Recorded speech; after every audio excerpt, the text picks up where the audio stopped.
Assalamualaikum warahmatullahi wabarakatuh. Saya Asar Muhammad Akbar dengan NIM W1250008 dan juga Reni Susalawati dengan NIM W1250011 akan menyampaikan materi mengenai menilai mekanisme tata kelola perusahaan, perbandingan tata kelola perusahaan dengan fokus pada Dewan Direksi, Komite Audit dan Manajemen Risiko di Indonesia, Cina, dan Amerika Serikat. Lantas bagaimana pengertian dari tata kelola perusahaan berdasarkan buku Corporate Governance milik dari Monks and Minow? Nah, ini menyatakan bahwa tata kelola perusahaan merupakan sistem yang mengatur dan mengendalikan perusahaan untuk menciptakan keseimbangan antara kepentingan manajemen, dewan direksi, pemegang saham, dan pemangku kepentingan lainnya. Tujuannya adalah memastikan perusahaan ini dijalankan secara transparan, akuntabel, dan bertanggung jawab sehingga mampu menciptakan nilai jangka panjang serta menjaga kepercayaan publik terhadap integritas dan kinerja perusahaan. Lantas apa tujuan dari tata kelola perusahaan? Menurut Monks and Minow dalam Corporate Governance, tujuan utama tata kelola perusahaan adalah memastikan bahwa perusahaan dijalankan demi kepentingan pemegang saham dan pemangku kepentingan secara etis, efisien, dan tanggung jawab. Tata kelola yang baik ini bertujuan untuk menciptakan nilai jangka panjang, menjaga integritas proses pengambilan keputusan, serta mencegah penyalahgunaan kekuasaan oleh manajemen melalui mekanisme pengawasan yang efektif dan transparan. Ada 3 komponen utama dalam tata kelola perusahaan. Yang pertama Dewan Direksi, kedua manajemen, dan ketiga pemegang saham. Nah, Dewan Direksi ini berperan sebagai pengawas utama manajemen dan menjaga kepentingan pemegang saham dengan memastikan strategi dan kebijakan perusahaan dijalankan secara etis dan efektif. Nah, manajemen bertanggung jawab atas pengelolaan operasional sehari-hari perusahaan serta penerapan kebijakan yang telah ditetapkan oleh Dewan Direksi. Pemegang saham, sebagai pemilik perusahaan, mereka memiliki hak untuk memilih Dewan Direksi dan mempengaruhi arah kebijakan strategis perusahaan melalui mekanisme tata kelola yang transparan dan akuntabel. Nah, untuk perbandingan tata kelola perusahaan dengan fokus pada Dewan Direksi, Komite Audit dan Manajemen Risiko di Indonesia, Cina, dan Amerika Serikat, ini termuat dalam tabel berikut ini ya. Ini ada aspek kerangka regulasi utama, struktur Dewan Direksi, independensi Dewan, Komite Audit, peran dan fungsi Komite Audit, Manajemen Risiko, Komite Risiko, dan juga pengungkapan risiko.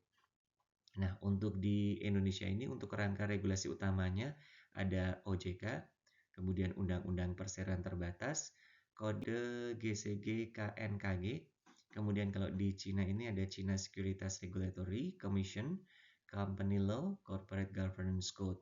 Kalau di Amerika Serikat ada SEC, Sarbanes-Oxley, kemudian NYSE, NASDAQ, ada juga Listing Rules. Kemudian struktur Dewan Direksi di Indonesia, two-tier system, Dewan Komisaris, dan juga Direksi. Kemudian di Cina ada model one-tier board, kemudian gabungan eksekutif dan non-eksekutif, kemudian tren peningkatan independensi. Di Amerika Serikat, one-tier board, mayoritas independent directors untuk emiten. Untuk aspek independensi Dewan, di Indonesia ini komisaris independen minimal 30%. Kemudian di Cina, disarankan jumlah signifikan bervariasi semakin diperketat oleh CSRC. Untuk di Amerika Serikat ini wajib untuk independensi dewannya, mayoritas independennya. Kemudian untuk aspek komite audit, di Cina ini wajib di Indonesia wajib untuk perusahaan publik, ketua harus komisaris independen. Kemudian Cina ini wajib bagi emiten, independensi meningkat pasca reformasi pasar modal. Sementara di Amerika Serikat wajib bagi emiten, semua anggota harus independen, minimal 1 ahli keuangan. Untuk aspek peran dan fungsi komite audit, untuk di Indonesia ini pengawasan laporan keuangan, auditor eksternal, dan juga ada kepatuhan. Sementara di Cina memastikan integritas laporan keuangan, hubungan auditor perusahaan, pengendalian internal. Sementara di Amerika Serikat ini sangat kuat, bertanggung jawab atas pengawasan audit, pengendalian internal, dan ketaatan SOX. Aspek manajemen risiko ini di Indonesia didorong melalui POJK dan pedoman GCG. IRM masih berkembang di BUMN dan industri keuangan. Sementara di Cina, regulasi risiko semakin ketat terutama di sektor finansial dan emiten. Risk Committee mulai jamak. Untuk Amerika Serikat, pendekatan matang IRM diadopsi luas, beberapa bursa mewajibkan pengungkapan risiko. Sementara untuk aspek komite risiko, di Indonesia tidak wajib secara umum, kecuali sektor keuangan, namun dianjurkan. Sementara di Cina semakin umum, terutama perusahaan besar dan bank. Di Amerika Serikat tidak wajib, tapi lazim pada perusahaan besar, terutama keuangan dan teknologi. Untuk aspek pengungkapan risiko, di Indonesia ini bagian wajib dalam pelaporan tahunan dan laporan keberlanjutan. Sementara di Cina, wajib dalam laporan tahunan CSR semakin detail sesuai tuntutan CSRC. Untuk Amerika Serikat ini sangat komprehensif, diatur SEC. Nah, ini adalah perbandingan tata kelola perusahaan dengan fokus pada dewan direksi, komite audit dan manajemen risiko di Indonesia, Cina, dan Amerika Serikat. Berikutnya penjelasan perbandingan terkait dewan direksi Indonesia, Cina, dan Amerika. Nah, kalau di Indonesia, struktur dan karakteristiknya ini menggunakan two-tier board, di mana dewan direksi ini berfungsi sebagai pengawasan, kemudian direksi sebagai fungsi eksekusi atau operasional. Nah, model ini mencegah penumpukan kekuasaan tetapi sering menghadapi tantangan koordinasi.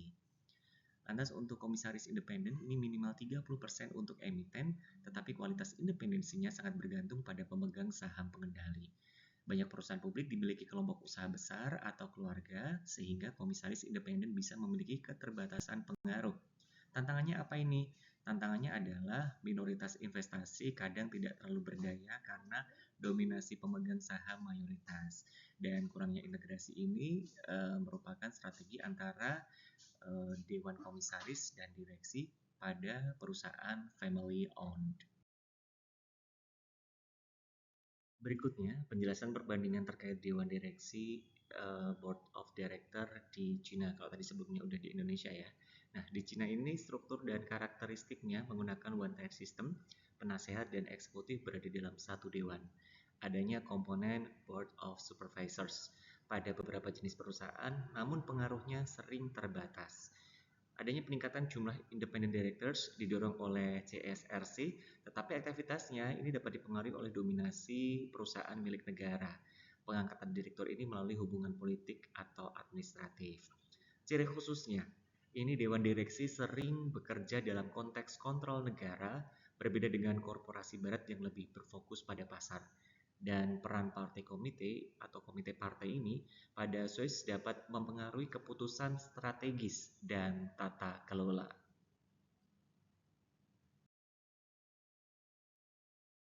Sementara bagaimana di Amerika? Untuk Amerika, struktur dan karakteristiknya one-tier board dengan dominasi independent directors diwajibkan oleh NYSE atau Nasdaq.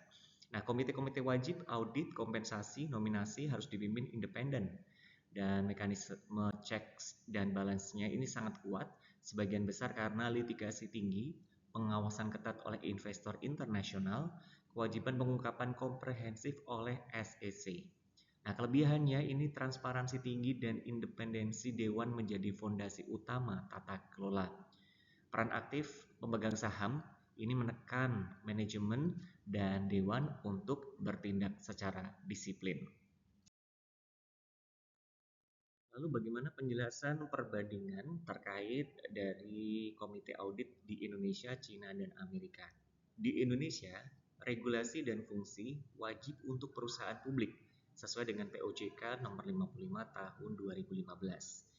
Komite audit biasanya ini dipimpin oleh komisaris independen. Tugasnya meliputi meninjau laporan keuangan, mengawasi auditor eksternal, mengawasi kontrol internal, dan kepatuhan. Nah, kondisi praktik yang ada nih, kapabilitas anggota bisa bervariasi, tidak selalu terdapat ahli keuangan yang kuat. Beberapa perusahaan masih melihat komite audit sebagai formalitas regulatif. Sementara untuk di Cina, regulasi dan fungsi ini, CSRC mewajibkan komite audit untuk emiten dan mendorong keterlibatan direktur independen. Fungsinya meliputi integritas laporan keuangan, hubungan dengan auditor eksternal, evaluasi kontrol internal.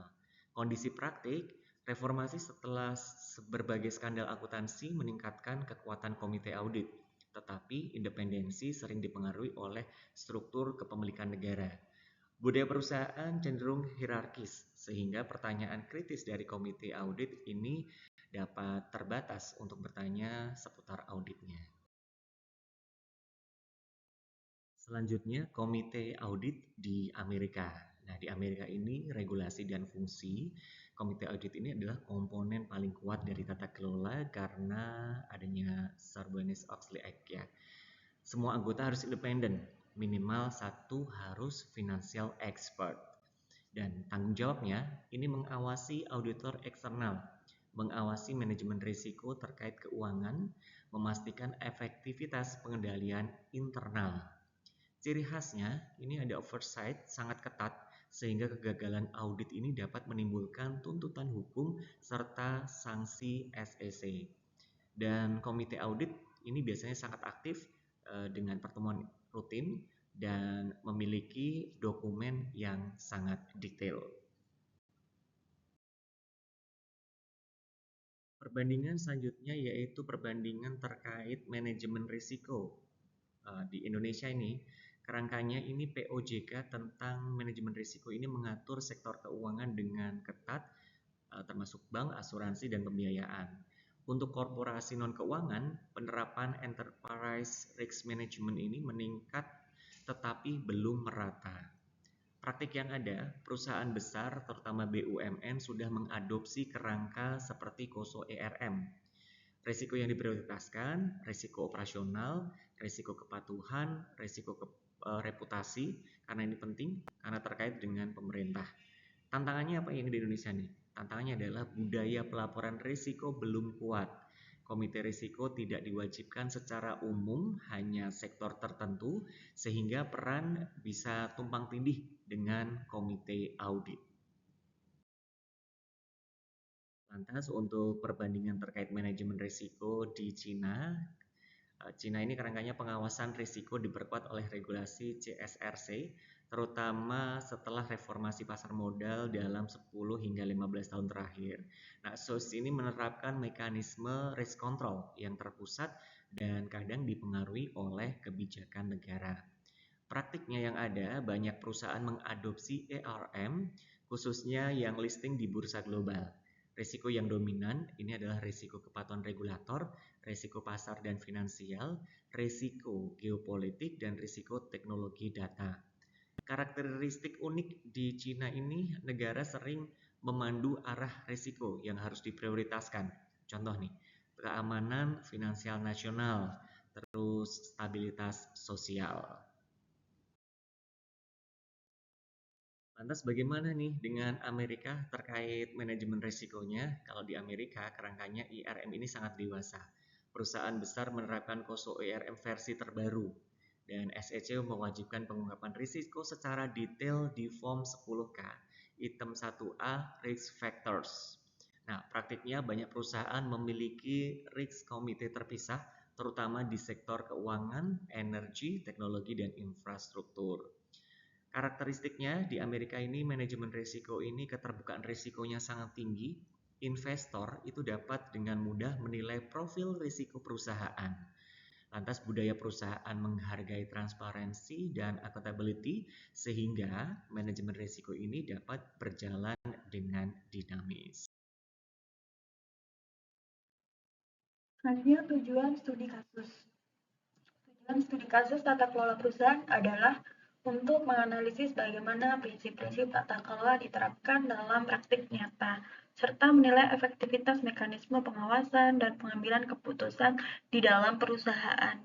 Melalui studi kasus, tentunya akan dapat memahami interaksi antara dewan direksi, komite audit, manajemen, dan pemegang saham dalam menghadapi tantangan etika, transparansi, dan akuntabilitas sehingga dapat menarik pelajaran mengenai praktik tata kelola yang baik, good corporate governance, maupun risiko dari tata kelola yang lemah, serta memberikan rekomendasi strategis untuk memperkuat governance.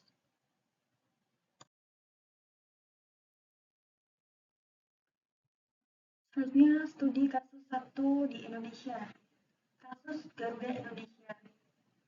Manipulasi laporan keuangan 2018.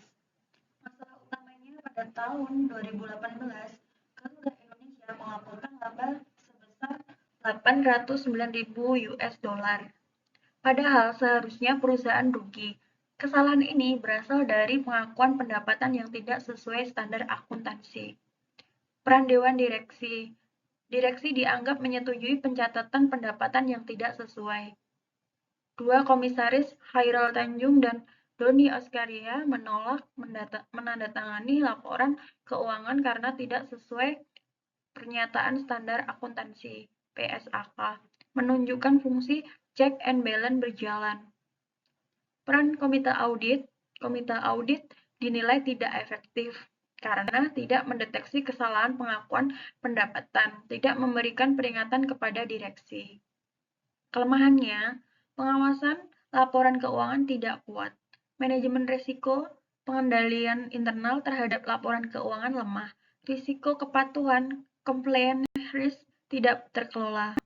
Setelah kejadian ini, Garuda memperkuat fungsi audit internal dan risk management.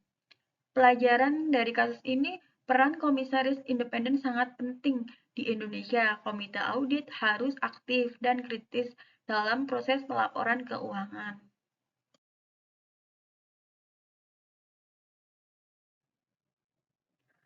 Studi kasus yang kedua di China, kasus Luckin Coffee. Tentang skandal pemalsuan pendapatan tahun 2019 sampai 2020. Masalah utamanya, Luckin Coffee, pesaing Starbucks asal China, ketahuan menggelembungkan pendapatan sebesar 310 juta US dollar, setara 5 triliun rupiah dalam kurs Indonesia sekarang. Ini adalah skandal akuntansi terbesar di China modern. Peran Dewan Direksi di perusahaan China kadang kurang independen. CEO dan COO atau Chief Operating Officer, yaitu penjabat eksekutif tingkat tinggi yang bertanggung jawab atas operasional sehari-hari di perusahaan, terlibat langsung dalam memanipulasi, dan dewan tidak efektif mencegah fraud karena struktur kekuasaan terpusat. Peran komite audit terlambat menemukan ketidakwajaran setelah tekanan dari investor luar negeri karena terdaftar di Nasdaq. Komite audit akhirnya melakukan investigasi internal, COO dan beberapa eksekutif dipecat. Kelemahannya, pengawasan awal sangat lemah. Manajemen risikonya, sistem internal belum matang, risiko reputasi dan risiko regulasi sangat besar. Setelah skandal ini, pemerintah China memperketat aturan laporan keuangan dan audit untuk perusahaan publik. Pelajaran kasus ini, perusahaan China terutama yang bergerak cepat sering memiliki risiko governance tinggi. Keterlibatan negara tidak selalu menjamin transparansi jika struktur dewan kurang independen. Studi kasus yang ketiga di Amerika Serikat, kasus Enron, kebangkrutan akibat fraud dan kegagalan manajemen risiko tahun 2001. Masalah utamanya, Enron memanipulasi laporan keuangan menggunakan Special Purpose Entity (SPE) sehingga tampak sangat menguntungkan. Peran dewan direksinya, dewan gagal menjalankan fungsi pengawasan, terdapat konflik kepentingan yang besar, direksi menyetujui transaksi berisiko tinggi.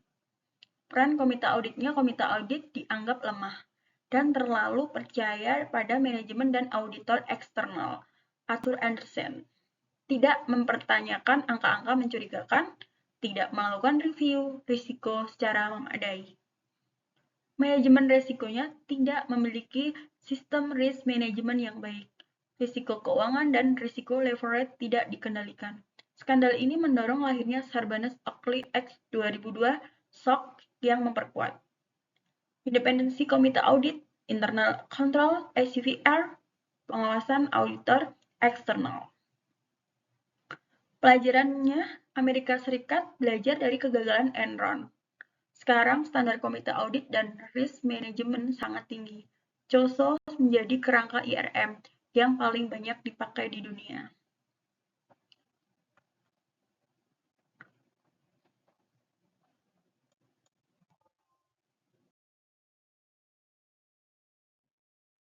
Kesimpulannya, yang pertama, perbandingan sistem tata kelola negara.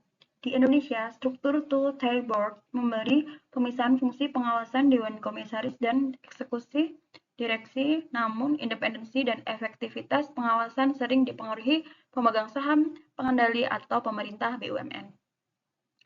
Struktur two-tier board adalah model tata kelola perusahaan di mana pengawasan dan manajemen dipisahkan secara tegas melalui keberadaan Dewan Komisaris sebagai pengawas dan Dewan Direksi sebagai pengelola operasional. Komite audit berfungsi secara regulatif, tetapi kapabilitas dan independensinya tidak merata. Manajemen risiko berkembang tetapi belum sepenuhnya terintegrasi dalam strategi bisnis. Di China, struktur one-tier board dengan pengaruh kuat negara untuk perusahaan SOE. Struktur one-tier board adalah model tata kelola perusahaan di mana direktur eksekutif dan non-eksekutif duduk dalam satu dewan yang sama untuk mengelola sekaligus mengawasi perusahaan.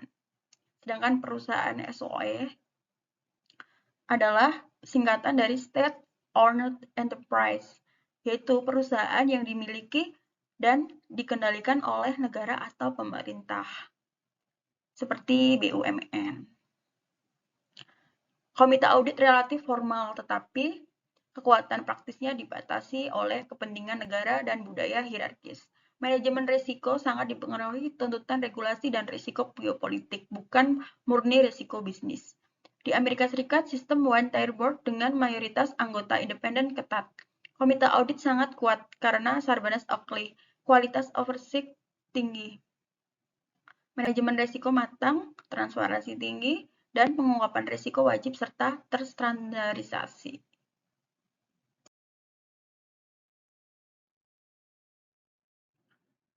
Kesimpulan yang kedua, pembelajaran dari 3 studi kasus. A. Garuda Indonesia di Indonesia. Penyajian laporan keuangan tidak wajar, masalah utamanya pengawasan Dewan Komisaris dan komite audit tidak efektif.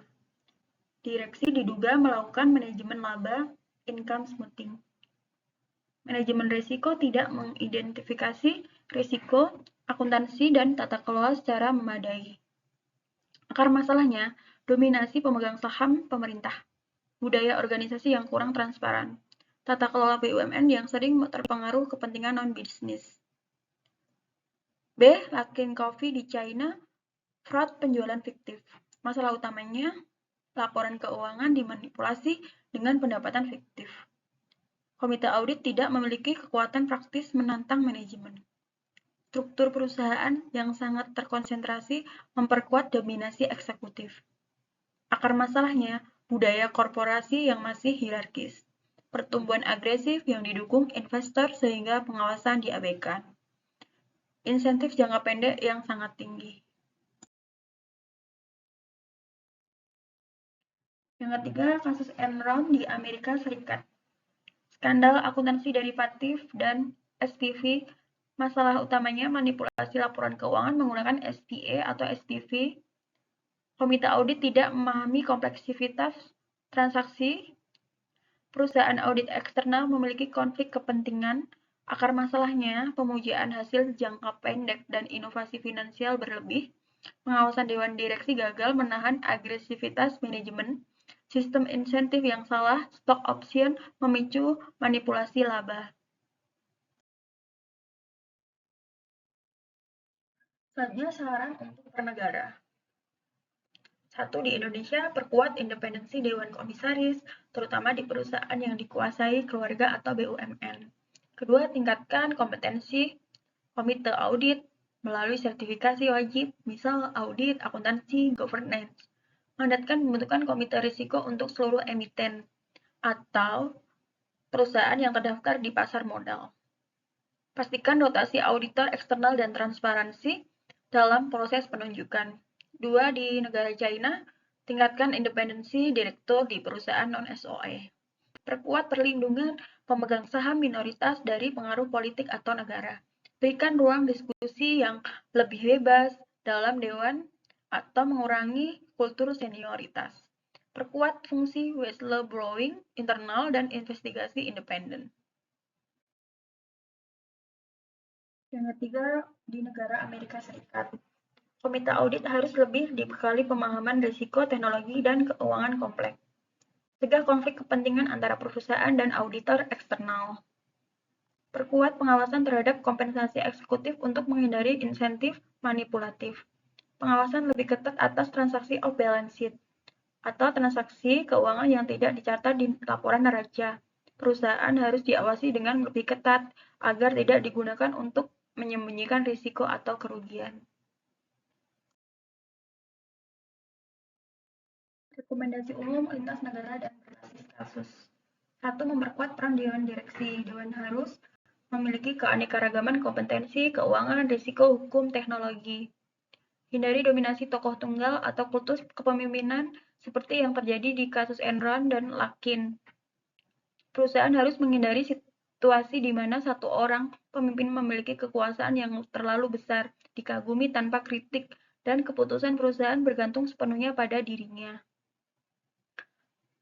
Evaluasi kinerja dewan secara independen dan berkala. Dua, komite audit harus benar-benar independen. Minimal satu anggota dengan sertifikasi akuntansi atau keuangan. Tidak boleh memiliki hubungan finansial atau personal dengan manajemen. Kewenangan mengakses data harus penuh, tidak subsid. Yang ketiga, manajemen risiko harus terintegrasi IRM. Risiko strategis, akuntansi, dan operasional harus dibahas di level board. IRM tidak hanya dokumentasi, tapi harus memandu keputusan bisnis. Sistem deteksi dini, early warning, harus dibangun. 4. Transparansi dan pengungkapan. Pengungkapan risiko harus detail, bukan formalitas. Rotasi auditor dan pembatasan jasa non-audit untuk menghindari konflik kepentingan. Perusahaan perlu menggunakan teknologi audit atau analitik untuk deteksi anomali. Maksudnya, perusahaan disarankan memanfaatkan teknologi modern seperti software audit, data analitik, untuk mengidentifikasi pola yang tidak normal atau anomali dalam keuangan atau operasional, agar potensi kecurangan, manipulasi, kesalahan dapat terdeteksi lebih cepat. Kelima, budaya etik dan whistleblowing. Budaya perusahaan harus berorientasi integritas, bukan output semata. Whistleblower harus dilindungi secara hukum dan operasional. Board harus meninjau laporan whistleblowing secara langsung.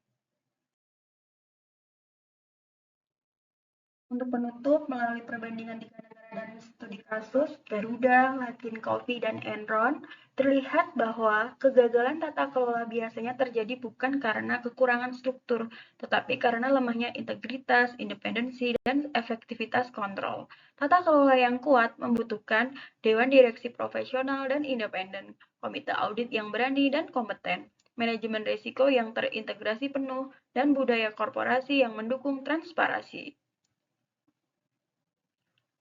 Perusahaan hanya akan sehat dan terpercaya jika kepemimpinan profesional, pengawasan efektif, risiko dikelola secara serius, budaya perusahaan mendorong kejujuran.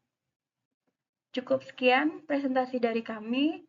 Bila ada salah mohon dimaafkan. Wassalamualaikum warahmatullahi wabarakatuh.